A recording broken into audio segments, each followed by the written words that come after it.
ഇതാണ്. ഇവിടെ ഈ ഒരു പ്രദേശത്ത് ആകെ ഉള്ളത് 4-5 വീടുകൾ മാത്രമാണ്. ബാക്കിയുള്ള ആളുകൾ വീടുകൾ വെക്കാൻ വേണ്ടി സ്ഥലങ്ങൾ വാങ്ങി ഇട്ടിരിക്കുന്നുണ്ട്.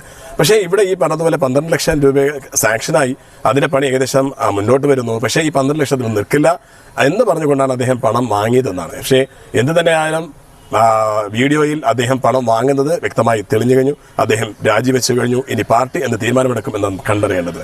എന്നാൽ പൊതുജനങ്ങൾക്ക് വേണ്ടിയാണ് പ്രതിനിധികൾ അല്ലെങ്കിൽ കൗൺസിലർമാർ അടക്കമുള്ള ആളുകൾ ജീവിക്കേണ്ടത്. പൊതുപ്രവർത്തകർ അതിനുവേണ്ടിയാണ് പ്രവർത്തിക്കേണ്ടത്.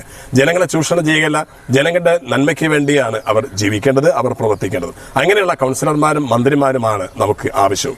അങ്ങനെയുള്ള മന്ത്രിമാർ ഉണ്ടാകുമോ അറിയില്ല. ചക്കരക്കുടത്തിൽ കൈയിട്ടാൽ നക്കാത്തവൻ ആരുമില്ല എന്ന ആ പഴമൊഴി യാഥാർത്ഥ്യമൊക്കെ നിലയിലാണ് ഇന്ന് ഏത് പാർട്ടിയുടെ ആളുകളായാലും ഇന്ന് അതിനുവേണ്ടി പ്രവർത്തിച്ചുകൊണ്ടിരിക്കുന്നത്. എങ്കിൽ ഇതിനൊരു മാറ്റം അനിവാര്യമാണ്. ജനങ്ങളുടെ ക്ഷേമത്തിന് വേണ്ടി പ്രവർത്തിക്കുന്ന പ്രതിനിധികൾ അല്ലെങ്കിൽ പ്രമുഖർ, മന്ത്രിമാർ, MLA മാർ അവർ ഉണ്ടാകട്ടെ എന്ന് നമുക്ക് ആശിച്ചുകൊണ്ട് നിങ്ങളുടെ കമന്റ്സുകൾ